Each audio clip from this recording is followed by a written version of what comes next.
Hello again, almost second graders. I'm here, I'm just behind the scenes. I wanted to show you today for our writing activity how to get from here, our story palette, to our actual story. So I wanted to have an opportunity where I could show you both sheets and point to the different sections to show you how I was able to use all my information that I filled into my little squares into actually writing my story. Okay, so just to remind you, the story that I decided to create was about a family that was part of the circus. Okay, so I'll go through every single section as I read my story and I'll go back to, okay, this is where I got this information from.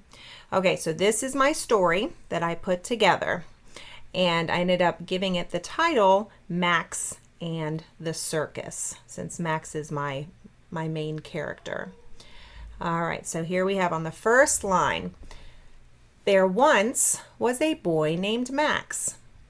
His family worked for the circus. So just in the beginning, I'm already introducing who my character is, my main character, and the setting where my story is taking place. Okay, so I'm going to keep going. His dad, his mom, and his sister, Sophia, were called the amazing Pavlovs. They were all jugglers. Well, everyone except Max. And this was a big problem. I'm already introducing to my readers, this is what the problem is in my story. He was turning 8 in a few weeks and would need to join the family show. He had been trying to juggle everything, but nothing worked. He couldn't even juggle 3 simple balls. One day, a new family joined the circus. They were called the Fantastic Romanos. Okay, so I'm going to take a moment just to go back to my story palette. So in the beginning of my story, did I introduce Max and let everybody know that he was turning 8 and that he needed to join the show? Yes. So now the next box is the beginning of my middle section. So Max tried juggling many times and nothing worked. So I already included that in my story. So I knew where to begin and I knew where to go after that. Okay, so now I'm starting my next middle box, that Max saw the new trampoline act. And so we'll go back to the story. They performed in a trampoline show. Max had never seen an act like that before. He stopped his juggling practice and spent day after day watching the new family practice. One night, after everyone had gone to bed, Max snuck into the tent with the trampoline. He climbed up and started to jump. He tried jumping very high. He did it. Then he tried doing a forward flip. He did it. Then he tried doing a back flip. He did it. So here he's practicing. Okay. So Mr. Pavlov and Mr. Romano heard noises, so they walked to the trampoline tent together. They saw Max doing his tricks. They both clapped and shouted, "Bravo!" The dads agreed that Max would be great for the trampoline show. He practiced every day with the Romano family. So here he was. He practiced and his dad saw him, right? The day after Max turned 8, he starred in his very first circus show. He felt like a star after hearing the applause. He was so happy to have found something that he was truly good at.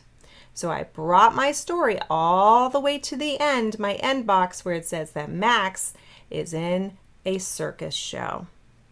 Okay, so I included my problem that Max couldn't juggle and my solution at the very end that he found something that he was really good at. Okay, so hopefully that helps you in getting from the beginning of your story all the way to the end.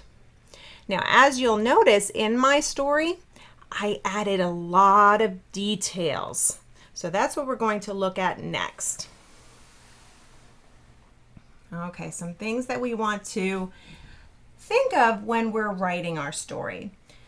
So in the beginning, we want to make sure that we introduce our characters, and we want to introduce where the story is taking place, the setting.